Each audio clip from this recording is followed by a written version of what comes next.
오늘 저녁에 우리가 은혜 받을 말씀은 에스겔서 1장 1절에서 3절까지의 말씀이 되겠습니다. 에스겔 1장 1절에서 3절까지의 말씀, 구약성경 페이지로 1151쪽이 되겠습니다. 세 절이니까 우리 다 같이 한 목소리로 봉독하겠습니다. 30째 해 넷째 달 초다새에 내가 그발 강가 사로잡힌 자 중에 있을 때에 하늘이 열리며 하나님의 모습이 내게 보이니 여호야긴 왕이 사로잡힌 지 5년 그 달 초다새라. 갈대아 땅 그발 강가에서 여호와의 말씀이 부시의 아들 제사장 나 에스엘에게 특별히 임하고 여호와의 권능이 내 위에 있으니라. 아멘. 할렐루야. 다 같이 따라서 볼까요? 말씀을 충실하게 선포한 에스겔. 아멘. 에스겔에 대한 이야기를 통해서 오늘 은혜를 좀 나누려고 합니다. 지난 주간에 우리가 예레미야를 통해서 하나님의 말씀을 배웠는데 잠깐 그런 이야기를 나눴지만 선지자의 길을 걸어가는 것이 더 쉬울 것이냐, 아니면 제사장의 길을 걸어가는 것이 더 쉬울 것이냐. 우리가 지난주의 결론은 어떤 길이었어요? 제사장의 길이 더 훨씬 낫다. 많은 사람들한테 어떤 칭송을 받고 또 존경을 받을 수 있고, 또 때가 되면 또 하나님께서 분깃을 허락하셔가지고 하나님의 일하는 데 있어서 위협적인 그런 삶을 살지 않을 수 있다, 이렇게 이야기를 했었죠. 반면에 선지자들은 자기의 목숨을 내어놓고 어떨 때는 죽을 지경까지 가서 고생한다. 그리고 정치적인 발언 또는 하나님의 말씀을 발언하는 가운데에서 위협을 느낀 경우가 너무 많이 있었다. 그런 얘기를 좀 나눴습니다. 에스겔도 우리가 예레미야처럼 이렇게 보게 되면은 처음에는 제사장으로 부름을 받았죠. 그런데 나중에 가서 선지자로 부름을 다시 받았습니다. 그러니까 하나님께서 에스겔을 통해서 대단히 중요한 말씀을 하시려고 바꾸셨다는 거죠. 근데 우리가 잘 알다시피 예레미야라든가 에스겔이라든가 또 이사야라든가 하는 그 당시의 선지자들의 그 삶이 있었던 이스라엘의 역사가 그렇게 중흥의 시대가 아니라 굉장히 어렵고 힘든 시대였었어요. 다 살기가 어렵고 영적으로 타락한 그 시대 가운데. 그래서 어쩌면 이 말씀이 오늘 이 시대를 살아가는 우리들에게 주시는 하나님의 위로의 메시지가 되기도 하고, 또 어떠면은 우리들 한 사람 한 사람이 제사장 또 선지자의 역할을 잘 감당하기를 원하시는 하나님의 마음이 담겨져 있습니다. 그러니까 여러분들이 이 말씀을 마음판에 잘 새기기를 주의 이름으로 축복합니다. 성경의 말씀이 시작이 되면서 에스겔하고 한 사람의 이름을 같이 이야기를 하죠. 동시대의 왕이었던 여호야긴이라고 하는 왕을 이야기합니다. 에스겔과 여호야긴 왕이 같은 한 시대에 살았다라고 하는데, 그때 나이가 에스겔이 25살 때의 일이에요. 여호야긴 왕뿐만이 아니라 그때 당시에 10,000명 정도 되는 그 숙련된 유대인들이 바벨론으로 포로로 잡혀가는 가장 그 어두운 시기에 있었습니다. 그리고 나서 5년 후 에스겔이 30살이 되었을 적에 제사장의 직무가 30살부터 시작이 되어지잖아요. 그거에 맞추어서 하나님이 에스겔을 부르셨죠. 그래서 30살에 제사장으로 섬기려고 부름 받았다가 선지자로서 다시 섬기도록 부름을 받는 전환점이 바로 이 시점이에요. 여러분, 이 에스겔을 이야기하면서 우리가 꼭 빼놓지 말고 생각해야 될 사람이 있는데, 그것이 무엇이냐면은 예레미야입니다. 예레미야가 에스겔하고의 관계 속에서 본다고 한다면 전혀 어떤 반대의 메시지를 가지고 하나님께서 그들을 사용하셨다는 것을 알게 돼요. 상황은 변한 게 없어요. 백성들이 완고했고 마음이 닫혀졌고 그리고 반역적인 백성들이었고 우상을 계속 즐거워하는 시점인 어떤 그 환경의 문제는 바뀌지를 않았어요. 그런데 예레미야가 외치는 하나님의 말씀과 에스겔이 외치는 하나님의 말씀은 질적으로 좀 차이가 있습니다. 쉽게 얘기한다면 예레미야 같은 경우에는 유대인들에게 그 땅을 버리고 포로로 잡혀가서 그 땅에서 정착하고 거기서 또 집을 짓고 밭을 일구고 자녀들을 결혼시켜라 하는 그런 메시지를 보냈어요. 그래서 어떤 의미에서 본다면은 예레미야가 꼭 나라가 멸망할 것처럼 기다리고 있었던 그런 사람의 예언을 하게 되죠. 그런데 우리가 잘 알다시피 하나님은 예레미야를 통해 가지고 바벨론에서 이스라엘 백성들이 70년이나 살 것을 알고 계셨고 그리고 그것을 준비하는 과정에서 예레미야를 통해서 말씀을 해주셨어요. 그러면은 에스겔을 통해서는 하나님께서 무슨 말씀을 하셨느냐? 에스겔은 하나님이 격려를 하셨어요. 격려를 하시면서 그 바벨론에서의 70년 동안 사는 것이 중요한 것이 아니라 이제는 그 백성들이 하나님을 떠나가지 아니하도록 붙드는 그러한 사명이죠. 그리고 그들이 떠나가지 아니함과 동시에 그들로 하여금 예루살렘으로 돌아가 가지고 하나님의 성전을 다시금 세울 수 있도록 어떤 영적인 어떤 훈련을 받을 수 있고 그리고 감당할 수 있는 상황들로서 준비시켜지는 그 선지자로서 부름을 받았다는 거죠. 자, 여기서 우리가 보면은 이제 첫 번째로 깨닫는 게 있죠. 그게 뭡니까? 하나님은 각 사람에게 주어진 사명이 있다는 거예요. 여러분도 그렇고 저도 그렇고 하나님께서 각 사람에게 부어주신 이 사명이라고 하는 것이 있는데 이제 대다수의 문제가 뭐냐면은 사명이라고 하는 것을 목회자의 입장에서만 생각하려고 할 때가 많이 있어요. 사명은 목사님만 사명을 받는 거고 우리는 그냥 목사님 주시는 말씀 받고 그 말씀대로 이제 편하지는 않지만 그냥 그래도 그냥 열심히 신앙생활 하면 그게 사명이 아닐까. 근데 열심히 신앙생활 잘 못하는 게 또 뭐예요? 우리들의 현실적인 모습이기도 하죠. 자, 하나님이 오늘 우리들에게 예레미야가 됐든 에스겔이 되어졌든 하나님의 일을 이루시기 위해서는 하나님이 사람을 필요로 하신다는 걸 우리가 보게 됩니다. 그리고 사람이 가지고 있는 특성과 그 시대의 상황적인 것들에 의해서 부름받은 것들이 각각 다르다는 거예요. 그런다면 오늘날 이 시대에 내가 하나님의 자녀가 되었다라고 하는 것, 굉장히 곳곳에 진짜 사고가 많잖아요. 오늘도 백중추돌 했다고 이야기를 하고 또 미국에서도 보게 되면 120중 추돌을 했다고 그러고 이렇게 정신이 없이 막 흘러가는 것 같아요. 그죠? 이런 정신이 막 흘러가는 이 시간에 내가 주님에 대한 생각을 딱 놓쳐버리게 되면 나도 그것 따라서 흘러가게 되는 거거든요. 그럼 그때에 하나님께서 여러분들에게 이 시대에 어떻게 살라고 하는가 이런 고민이 있어야 된다는 거예요. 제가 목회를 하면서 제일 고민스러운 게 요즘 무엇인가 제 스스로를 봤는데 제가 고민스러운 부분이 무엇이냐면은 제가 목사이기도 좋고 또는 그리스도인으로서 사는 것도 중요하지만 목회를 하면 할수록 또 신앙생활을 하면 할수록 또 성경을 많이 알아가면 알아갈수록 제일 중요한 게 뭐냐면 내가 부족하다라는 거예요. 그 실상이 드러난다는 거죠.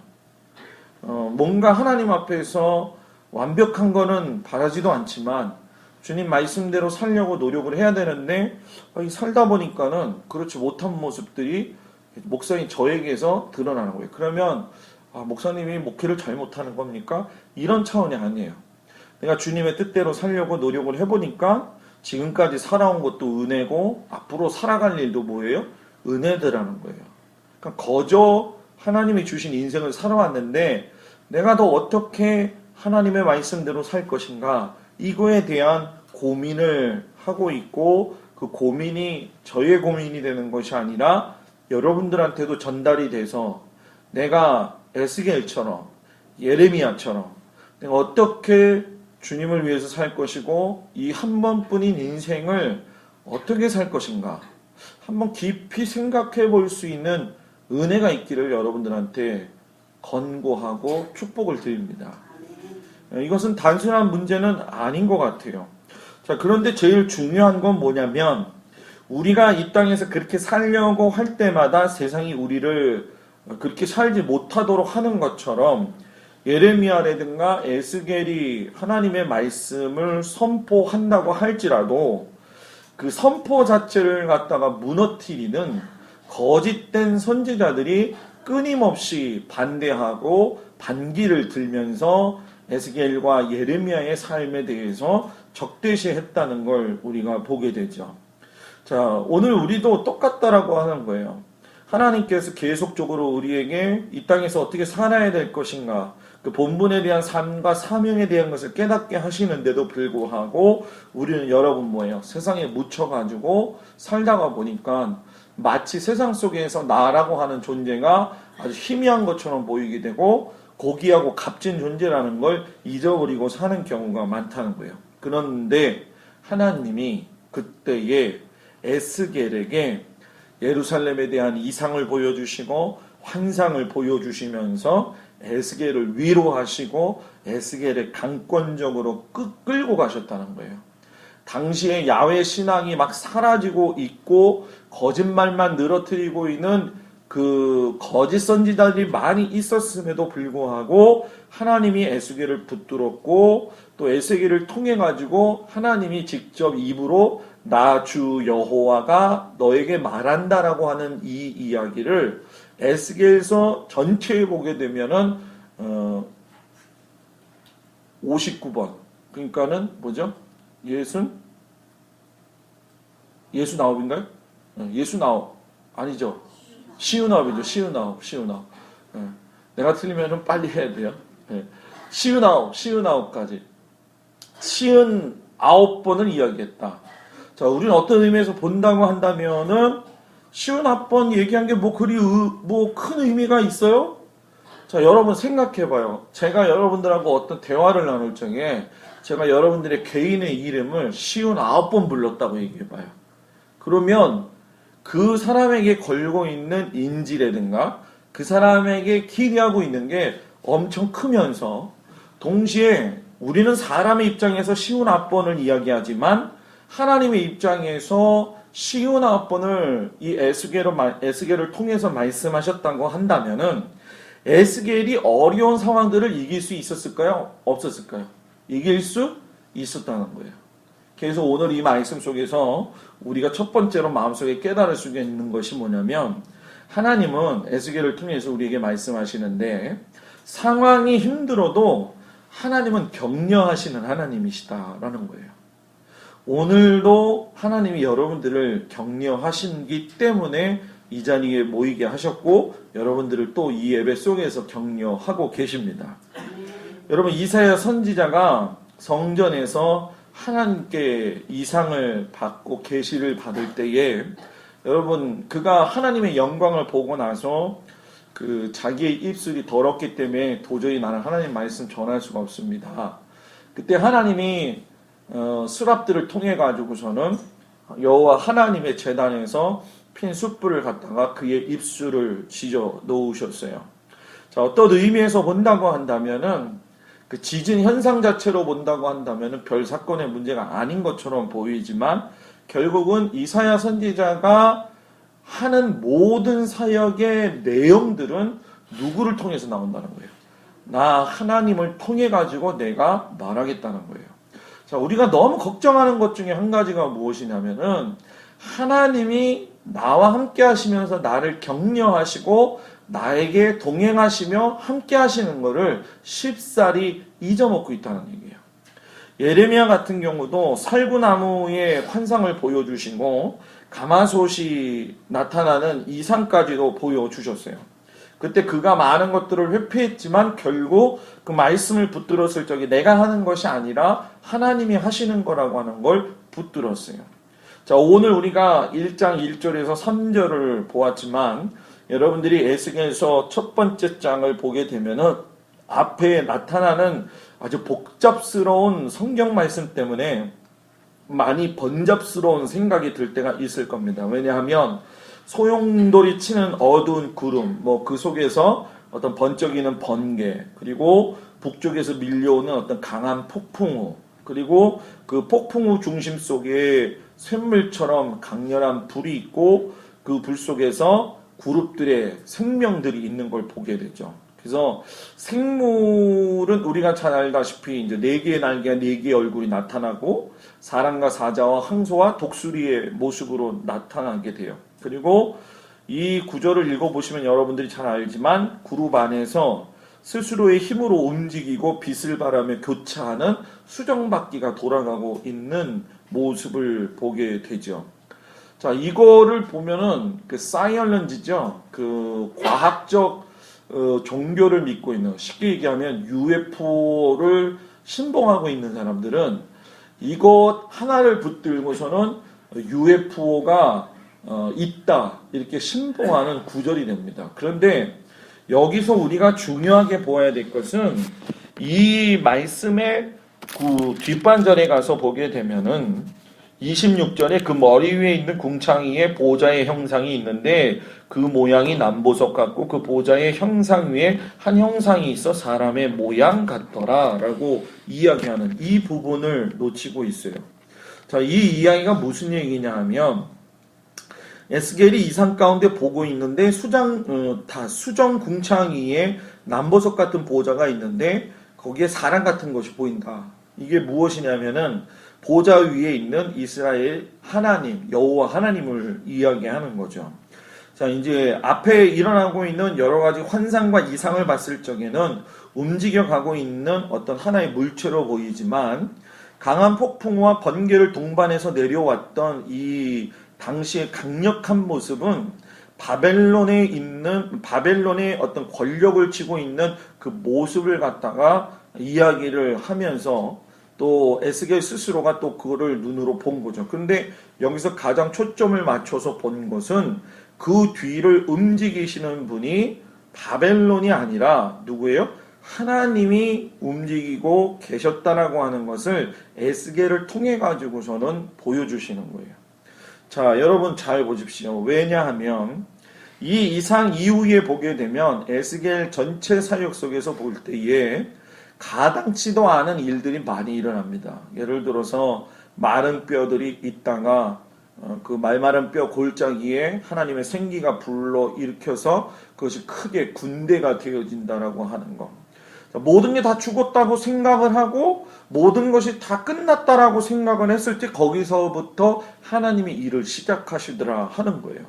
그러니까 하나님이 에스겔을 보면서 느끼지만 믿는 자들의 삶에 대해서 끝까지 놓치지 아니하시고 격려하시고 독려하시고 주님을 의지할 수 있도록 인도하신다는 거예요. 여러분, 이거는 우리가 잘 지금 이해를 못합니다. 왜 이해를 못하냐면 이 당시에는 벌써 예루살렘 성전이 파괴될 것이고 또 파괴되어져 갔고 많은 선지자들이 하나님의 말씀을 전한다고 했지만은 무엇인가 기대할 수 없는 아주 비참한 시대를 살고 있었다는 거예요. 그런데 이런 상황 속에서 이 에스겔이 뭐예요? 보좌 위에, 궁창 너머 위에 있는 보좌 위에 앉아 계신 하나님을 보았다라고 하는 것은 가장 낙심할 때에 하나님께서 그 인생을 붙들고 계시다라고 하는 희망을 보여주시는 거예요. 오늘 우리들에게 필요한 게 바로 이거라는 거예요. 저는 일련의 요즘 사건들을 많이 보면서 저 스스로가 그런 걸 느끼지만은 결국은 여러분 신앙은 자신의 문제인 것 같아요. 목사님이 설교 말씀을 잘 전하고 안전하고 이것도 중요하겠지만 양육을 잘해야 되는 목사와 그 목사의 삶 가운데 또 말씀이 도전이 되어져서 그것이 내 살이 되고 피가 되어질 적에 결국 나 자신을 볼 수가 있고 아무리 설교를 100번 들었다 한들라도 내가 느껴지지 않는다면 하나님이 내가 하나님하고 만나지지 않는다고 한다면 아무런 소용이 없더라는 거예요.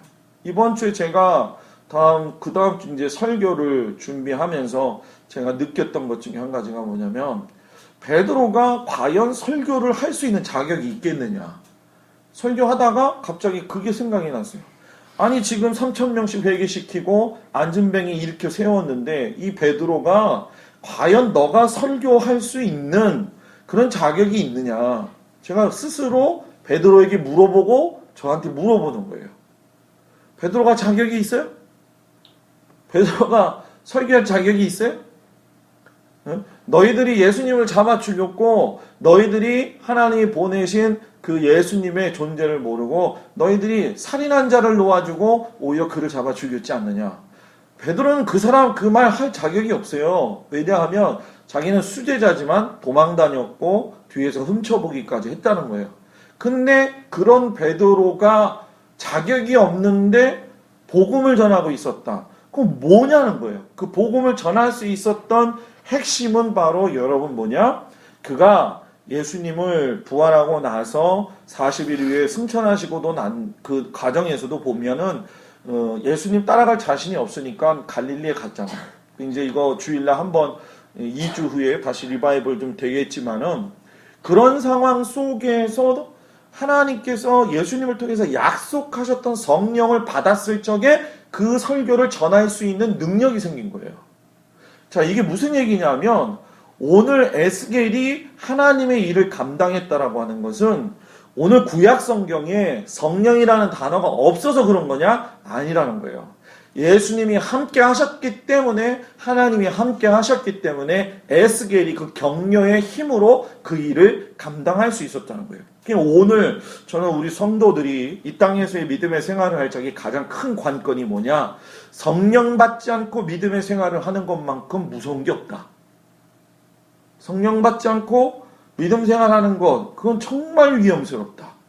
왜? 성령을 받을 때에 우리가 자격이 못 되고 어려움이 있고 상황 속에서 그런 어려움들이 있다 할지라도 하나님이 함께 하신다는 것이 성령을 통해서 내가 느껴지기 때문에 그렇다는 거예요. 그러니까 여러분들이 지금도 마찬가지인 것 같아요. 여러분들이 지금 하나님의 소유로서 살아가고 호흡되어지고 있느냐, 하나님의 존재를 느껴지고 있느냐, 이거는 뭐 가시적인 어떤 모습이 아니에요. 그것이 내 삶 속에서 내 마음 속에서 성령님이신 하나님이 내 느껴지고 동거가 되어지고 함께 할 적에 그 깊이가 있게 되는 것이고 깨닫게 되는 거죠. 그러니까 예수님이 내 안에 거하고 내가 예수님 안에 거할 수 있다라고 한다면 당연히 알 수 있는 거죠. 에스겔도 그걸 알았다는 거예요. 여러분들이 여러분의 직장이 되어졌든 삶의 터전이 되어졌든 가장 어려운 삶의 상황 속에 있다 할지라도 그 속에 하나님이 계시다는 걸 아는 사람, 그 사람이 하나님께 격려받고 하나님께 위로받는 사람이라는 거예요. 에스겔이 그렇게 살았던 삶의 은혜가 여러분들에게도 있기를 주의 이름으로 축복합니다. 그리고 우리가 두 번째로 생각하게 되는 것이 무엇이냐면 자백할 수 있어야 되고 계속적으로 바뀌어야 할 수 있는 변화를 끊임없이 강조하신다라는 거예요. 여러분 좀 우리가 신약으로 잠깐 넘어가서 생각을 해본다면 사도 바울이 이방인의 구원을 위해서 부름받았던 제자라는 건 여러분들이 잘 알 겁니다. 그런데 사도 바울이 이방인을 위해서 복음을 전했지만 그 마음속 한켠에 늘 가지고 있던 어려움이 있어요. 그게 무엇이냐면 아직도 복음을 믿지 않고 있는 자기들의 동족, 유대인들에 대한 아픈 마음이 있었다는 거예요. 근데 로마서 9장 1절, 5절에 보게 되면 그 이방인이 아닌 이스라엘 백성들에게만 준 하나님이 주신 복이 있다라고 하는 걸 하면서 몇 가지를 열거를 합니다. 그 중에 보게 되면은 하나님이 선택하셔서 불러주셨다라고 하는 거. 그리고 하나님의 백성들과 함께 이방인들도 같이 모여 하나님의 전에 거하고 하나님의 영광을 경험할 수 있도록 하나님께서 해주셨다라고 하는 것. 그리고 이스라엘에게는 하나님이 언약과 율법을 주셔가지고 하나님 앞에 예배 드리는 법이 무엇인지를 가르쳐 주셨다는 것. 이방인들은 전혀 이 부분에 대해서는 여러분 뭐예요? 알지 못했다는 거죠. 그리고 가장 큰 복은 이것들이 족장들 시대서부터 계속 언약으로 약속으로 맺혀져서 왔고 그것이 결국은 성취되어져서 죄인들을 구원하시기 위해 오신 예수님을 만났다라고 하는 거예요. 오늘 좀 설교가 좀 어려울 거예요. 그런데 잘 들어보세요. 그런데 이스라엘 백성들이 두 가지를 지키지 않았다는 거예요. 뭘 두 가지를 지키지 않았느냐면은 그들은 하나님 앞에서의 성전 예배를 드릴 수 있는 권한을 받았지만 성전 예배 자체를 갖다가 귀중하게 여기진 않았다는 거예요. 그리고 그 성전 예배를 통해서 하나님이 그 백성들과 함께 하시는 하나님의 영광을 볼 수 있는데도 불구하고 보지 않았다는 거예요. 왜 그러느냐? 여러분 성경 잘 보시면 나와요. 출애굽 이후에 하나님께서 보게 되면은 끊임없이 하나님을 섬기며 말씀에 따라 율법을 따라 살 것을 이야기를 하셨어요. 그런데도 백성들은 여러분 시간이 지나면서도 계속 죄를 범하고 하나님 아닌 다른 것들을 구했고 우상을 섬겼고 그러면서 여러분 어떻게 됐어요? 하나님의 영광이 성전에서 떠나가기 시작을 했죠. 그래서 여러분 에스겔서 8장 6절에 보면 인자야 그러면서 이스라엘 족속이 행하는 일을 보느냐? 그들이 여기에서 크게 가증한 일을 행하여 나로 내 성소를 멀리 떠나게 하느니라. 자, 이게 무슨 얘기예요?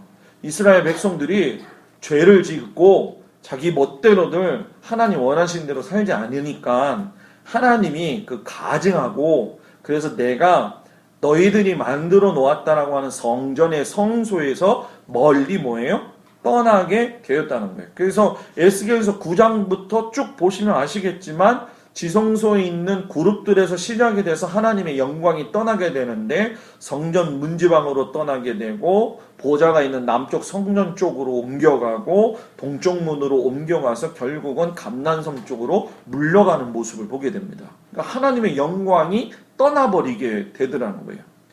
그러면서 하나님이 그걸로 끝나셨다고 한다면 이스라엘 백성은 구원의 감격을 몰랐겠죠. 그런데 하나님이 참 감사한 것이 무엇이냐면 내가 너희들 인간들이 만들어 놓은 저 건물과 같은 성전에 내가 거하지 아니하고 내 자신이 성전이 되어서 오신다는 거예요. 그분이 누구예요? 바로 예수님이죠. 예수님이 육체를 입고 이 땅에 오셨지만 예수님의 말씀, 예수님의 행동 그 자체가 하나님을 영화롭게 했고 그 영화로움이 결국은 하나님과 일맥상통할 수 있는 은혜를 경험하게 했다는 거예요. 그런데도 여러분 바울이 이야기한 게 뭡니까? 그래도 유대 백성들이 그 예수님을 십자가에 어떻게 했다는 거예요? 못 박아 죽였다라고 하는 거예요. 여러분, 자 제가 왜 이렇게 어려운 말씀을 여러분들한테 드리느냐? 오늘 우리가 우리의 신앙을 보면서 자백할 필요가 좀 있지 않겠느냐. 변화되기 위해서 하나님 앞에 노력해야 되지 않겠느냐. 왜냐하면 대부분의 교회들이 지금 하나님께서 성전을 떠나가신 것처럼 여러분 교회에서 하나님의 영이 떠나가고 있다는 사실이에요. 참 안타까운 일이죠. 성령님이 교회가 건물이 되었든 교회가 내가 되었든 중요한 건 이 시대에서 우리가 하나님 앞에서 깨어있지 않음으로 인해 가지고 하나님의 영광이 사라지는 교회들이 너무나도 많고 하나님의 영광이 사라지는 목사들이 너무나도 많고 하나님의 영광이 사라지고 있는 성도들이 뭐예요? 너무 많은 시대에 우리가 살고 있다는 거예요. 그러니까 에스겔 선지자를 통해서 하나님이 우리에게 말하는 것이 말씀하시는 것이 여러분 뭡니까? 너희들이 외적으로 성장을 가지고 가는 것도 중요하겠고 외적으로 보여지는 어떤 섬김도 중요하겠지만 너의 그 마음 속에 내가 있느냐는 거예요. 너의 그 마음 속에 내가 부르신 내 그 모습이 너희들 삶 속에 있고 내가 너희들을 떠나지 않고 있느냐 이걸 물어보시는 거죠. 여러분 오늘 집에 가서 저녁에 주무실 적에 천정을 보고 눈을 방글방글 뜨고서 한번 생각을 해보세요. 예수님이 내 안에 있는가? 예수님이 내 안에 있는가? 한번 심각하게 생각해 보세요. 예수님이 내 안에 있는가? 예수님이 내 안에 있다고 한다면 내가 이런 모습을 가지고 사는 것에서 머무르기를 원하실까? 아니면 더 하나님이 내가 하나님을 앞으로 더 나아가기를 하나님이 원하고 계시는가? 한번 생각해 보세요. 오늘 저녁에. 불 끄고 천정을 보면서 뭐예요? 생각을 해보려는 거예요. 아셨습니까? 왜냐? 우리가 이런 과정이 없고 이런 것이 없다고 한다면 주님의 촛대가 교회를 옮겨가시는 거예요.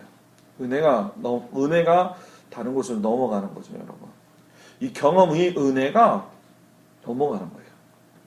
여러분, 지금 우리는 우리나라의 고질적인 병 가운데 한 가지가 은사주의 활용이 되어져서 어떤 목사들도 능력을 얻는 것이라든가 또 뭐는 이런 거에 관심이 또 많이 있고 또 성도들도 그렇지만 여러분 잘 생각해 보세요. 요즘은요 그런 은사주의를 갖다가 인위적인 것으로 하려고 하는 경우도 많고 또 서구 기독교의 영향을 받아서 약간 변질된 모습으로 와요. 그런데 우리 교회의 우리 한국교회 역사 가운데 한번 생각해 보십시오. 초창기라든가 또는 중반기 가운데 보게 되면 하나님의 성령의 역사가 막 일어났어요? 안 일어났어요? 그냥 일어났어요. 근데 지금은 일어난 게 이게 인위적인 게 많이 있지 그냥 자연스럽게 되는 것이 없어요.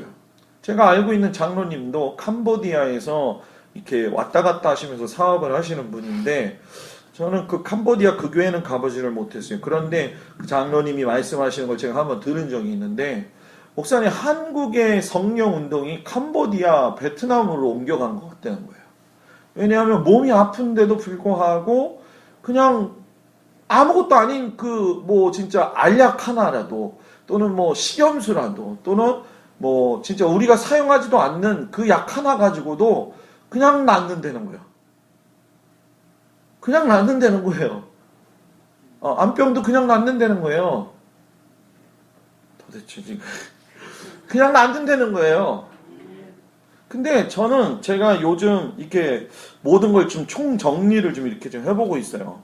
이렇게 이쪽 교회 가서 이제 내가 습득했던 거, 뭐 박사학위도 중요하겠지만 그런 것보다도 더 중요한 것이 있다 생각을 해서 여러 가지의 다양한 것들을 제가 이렇게 지금 섭렵을 지금 계속 해보면서 결론을 내리고 있는 것 가운데 한 가지가 뭐냐면 너무 혼잡한 한국교회다. 그런데 여기서 혼잡한 한국교회를 이끌어가도록 하나님이 부르셨다고 한다면 내가 어떻게 목회를 해야 될 것인가 이 고민이 안 될 수가 없더라고요.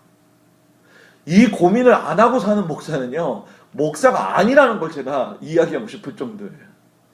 여러분 생각해보세요. 많은 성도들이 교회가 커가는 걸 보고서는 자기네 교회가 부흥했다고 생각했어요. 근데 다 밑바닥이 터지고 다 난리가 났어요. 다 난리가 났어요.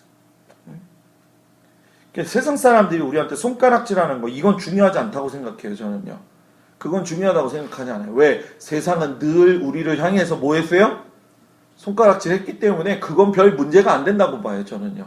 진짜 문제는 뭐냐면 나라고 하는 사람이 하나님 앞에서 자백할 것과 고백해야 될 것과 바꿔줘야 될 것들이 바르게 바뀌어지게 되면 교회는 새로워질 수밖에 없다. 교회는 새로워질 수밖에 없다. 여러분 다 누구 얘기할 필요 없습니다. 누가 어떻게 신앙생활하고 어떤 모습 가지고 있고 어떤 교회가 뭐 다 필요 없어요. 여러분 정말 중요한 게 뭔지 나야 나. 내가 주님 안에서 변화된 삶을 살기 위해서 내 안에 주님이 계시는가. 내가 정말 힘든데도 불구하고 그 주님이 내 안에 계셔서 내가 그 주님을 붙들고 살고 있는가. 붙들고 살고 있는가. 여러분 붙들고 살기를 주 이름으로 축복합니다. 마지막으로 하나님을 영화롭게 하는 말씀과 그 원칙에 따라 살기를 원하신다는 거예요. 여러분 에스겔을 보게 되면 에스겔뿐만이 아니라 우리가 하나님의 사람들을 보게 되면 부정적인 어조를 사용하지 않아요. 어떤 사람은 긍정적으로 시작되었다가 부정적으로 마무리하는 사람도 있고요. 어떤 사람은 부정적으로 처음부터 시작해서 마지막까지 부정적으로 끝나는 사람들도 있습니다. 그런데 에스겔은요 마지막까지 장래 이스라엘이 이 성전과 땅으로 돌아올 것이다. 끊임없이 선포했어요. 여러분 지금 이게 이루어지고 있어요. 지금 이게 이루어지고 있어요. 한 3년 전, 4년 전부터 프랑스나 영국 쪽에 유대인들이 많이 있죠. 1948년에 이스라엘이 독립이 되고 난 다음에 알리야 운동이 일어날 적에 곳곳에서 사람들이 왔죠. 뭐 이디오피아라든가 러시아라든가 세계 곳곳에 흩어져 있는 사람들이 유대에 있는 이스라엘 땅으로 돌아왔는데 요 근래 3년 동안에 일어난 사건들 가운데 보게 되면 여러분 가장 지금 큰 이슈가 되는 게 두 가지가 있어요. 그게 무엇이냐면은 하나가 뭐냐면은 프랑스나 영국 지역에 있는 지난번에 테러 일어났었죠. 그 사건 이후로 유대인들에 대한 반유대주의가 유럽에서 일어나고 있다는 거예요. 그러다 보니까 반유대주의가 왜 일어나는가 그 생각을 아마 여러분들이 가질 거예요. 그런데 유럽 지역의 반유대주의를 이끌고 있는 건 여러분 무슬림들이 지금 하고 있는 거거든요. 기독교들이 하는 게 아니에요. 잘 보십시오. 지금 테러를 일으킨 사람들도 무슬림 사람들이 코시어 카페에 들어가 가지고 한 거 아니에요.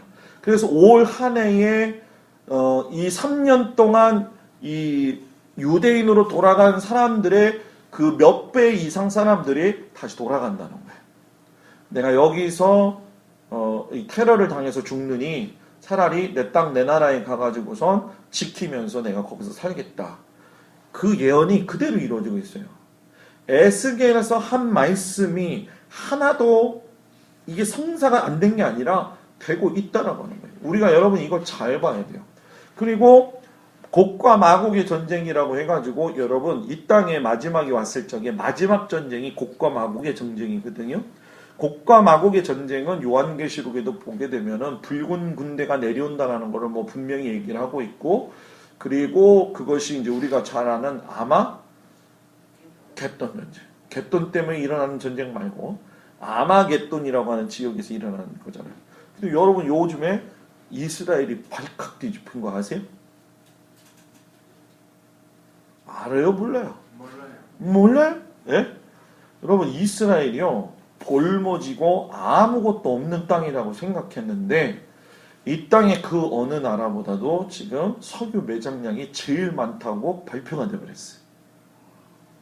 세계에 지금 기름값이 내려가잖아요. 그죠? 오일 판도가 변화가 된다는 거예요. 이 뭔가 좀 수상하고 뭔가 좀 이상해요. 목사가 이런 걸 빨리 캐치해야 되고 또 성도들한테도 이야기를 가르쳐 줘야 돼요. 그래서 저는 우리 성도들이 좀 성숙한 것이 되기를 원하는 것 중에 한 가지가 뭐냐면, 여러분들이 한국 땅의 동작구의 상도동에 살고 있다고 상도동 수준으로 살면 안 됩니다. 믿음 생활은 상도동 수준으로 살지 말고 믿음 생활은요 하나님 나라 수준으로 살아야 돼요. 표준을 높이라는 거예요. 그죠? 표준을 높여야지 사람이 하나님의 뜻을 아는 거지. 개구리들이요, 여러분 제가 그 SNS 잘 보고 또 제가 글도 올리지만은 코끼리가 지나가다가 진흙이 있는 데서 웅덩이에서 움푹 파였어요. 움푹 파였는데 그 움푹 파인 곳에 비가 와가지고 무슨 물이 찬 거예요. 근데 개구리가 거기다가 알을 낳았어요. 그 발자국 안에 개구리 알들이, 올챙이가 얼마나 많겠어요. 상상을 해보세요. 막 먹는데 여러분 완전히 어디에? 우물 안에 개구리가 아니라 코끼리 발자국 안에 올챙이들이 된 거예요. 여러분 근데 제가 거기서 보면서 느낀 거, 개구리 엄마가 시냇가에서부터 있잖아요, 발로 물길을 만들어요. 그래가지고 물길을 열어가지고 그 올챙이들이 탁 시냇물로 들어가는 걸 봤어요. 제가 그거 보면서 제가 느낀 게 그거예요. 야, 상도동 수준으로 살아가지고 저 올챙이처럼 사는 게 아니라 좀 때로 개구리 엄마처럼 시냇물과 그걸 연결시킬 수 있는 목회자가 되고 그걸 볼 수 있는 안목이 우리 교회의 성도들한테 있다고 한다면 사는 삶의 수준과 인격이 좀 달라지지 않겠느냐. 그냥 고매하게 내가 대학교 잘 나오고 돈 좀 있고 뭐 지금 살아가는 거에 정신없이 살아가는 것이 아니라 내가 지금 내 신앙의 수준을 높여서 하나님의 뜻을 바라보게 되면 내가 기도하는 것도 좀 달라질 거고, 내가 주님을 위해서 사명을 어떻게 해야 될 것인가 생각도 뭐예요? 달라질 거고, 교회에서 좀 서운한 것 때문에 뭐예요? 뭐 교회 안 나오겠다는 이런 것들이 무기가 되지 않고, 그죠? 예? 진짜 주님을 위해서 그냥 말 허탈하게 하지 아니하고, 제가 여러분 말을 참 요즘 그런 훈련을 하면서 저도 그런 걸 많이 느끼지만 참 따라해보세요. 말은 나를 위해서 하는 게 아니라 남을 위해서 하는 거다. 이해가 되세요? 네, 저 맨날 요즘 혼자 그러고 앉아 있습니다. 혼자 생각하고 쓰고. 그러니까 이 영성이라고 하는 거는 하나님하고 독대 시간이 많아야 되는 것 같아요. 사랑하는 여러분들, 따라합시다. 상도동 믿음의 수준에서 머무르지 말고 수준을 높이자. 못 높이면 딱 그게요. 못 높이면 표준이라도 가자. 아멘. 제가 요번에 장로 진급에 가가지고 얘기할 겁니다. 당신들은 1년 끝 장로 수준을 높이십시오. 그 얘기할 겁니다. 그 얘기할 거니까 여러분들 오늘 믿음의 말씀을 잘 붙들고 여러분들이 부정적인 어조보다는 하나님의 말씀 안에서의 새로운 능력을 덧입혀서 살아가서 우리들 안에 새로운 변화, 새로운 은혜, 새로운 감격이 우리 성도들 가정 위에 함께 하시길 주의 이름으로 축복합니다.